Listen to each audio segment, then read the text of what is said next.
Oi pessoal, meu nome é Francisco Careta, sou biólogo, tenho hemofilia A grave e esse é mais um vídeo com informações sobre hemofilia. No vídeo anterior nós falamos sobre alguns aspectos básicos sobre genética e coagulação em hemofilia e nesse nós vamos falar sobre o que acontece após ocorrer um sangramento. No vaso sanguíneo, quando ocorre um rompimento, nós vemos aqui o sangue extravasando para fora do vaso. Então o sangue ele começa a acumular no tecido. Então existem vários tipos de sangramento.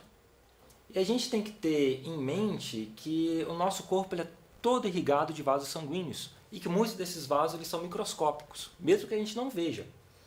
Por exemplo, isso daqui é uma mão, onde nós conseguimos ver nitidamente inúmeras veias. Então essas veias aqui elas são aquelas de calibre muito mais espesso. No entanto, existem vasos muito menores ao longo do nosso corpo todo, embaixo da pele, nos músculos, nos órgãos. Quando esses vasos se rompem, o sangue começa a acumular dentro dos tecidos. Um sangramento que é muito comum é aquele que ocorre logo abaixo da pele, onde fica aquela mancha roxa. Quando esse sangramento é pequeno, ele é chamado de equimose.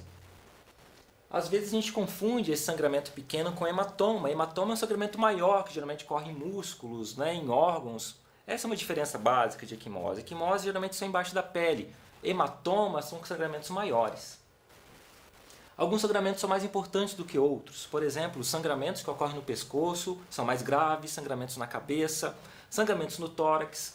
É por isso que sempre que existir algum impacto, alguma pancada nessa parte do organismo, é necessário entrar em contato imediatamente com o hemocentro ou então com o seu hematologista. Um outro sangramento que é muito importante em hemofilia, é importante porque ele traz problemas sérios se os sangramentos não forem tratados, é aqueles que ocorrem nas articulações. As articulações que são mais comumente alvos de sangramento são os joelhos, os tornozelos, os cotovelos e o quadril. Para entender melhor as consequências do sangramento nas articulações, vamos observar essa figura aqui. O sangramento nas articulações são chamados de hemartrose. Então aqui está sendo representada a articulação de um joelho, mas esse cenário acontece em qualquer articulação. Então nós vemos aqui em cima o osso do fêmur e aqui embaixo o osso da tíbia, que é aquele que a gente conhece como osso da canela. O que é mais importante a gente ver nessa articulação? A membrana sinovial. A membrana sinovial é uma estrutura que recobre toda a articulação e ela tem como objetivo produzir um líquido que é chamado de líquido sinovial, que é o líquido que permite uma movimentação da articulação. No interior da articulação existe a cartilagem, e a cartilagem é importantíssima porque ela permite o livre deslizamento das articulações sem impacto e sem dor. E aqui em azulzinho, o líquido sinovial. Quando ocorrem impactos nas articulações e consequentes sangramentos dos vasos sanguíneos que estão no interior da membrana sinovial, então o sangue extravasa para fora do vaso, que a gente consegue ver aqui. Esse tipo de rompimento de vaso acontece em qualquer pessoa, mesmo que não tenha hemofilia. Ocorre que em pessoas onde coagulação é normal, o sangue ele rapidamente é coagulado e o sangramento não progride. No entanto, quem tem hemofilia, o sangramento ele continua e vai cada vez mais ocupando espaços de dentro da articulação.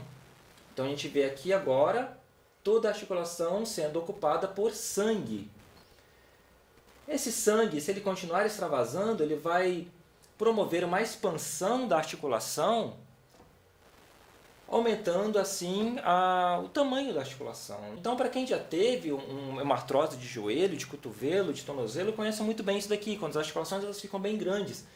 E a gente sabe que isso daqui é bastante doloroso. O que acontece depois de alguns dias é que esse sangue ele vai ser reabsorvido pelo organismo, o movimento da articulação vai voltar ao normal, o sangramento ele regride, mas o que pode acontecer é que um novo sangramento venha a acontecer.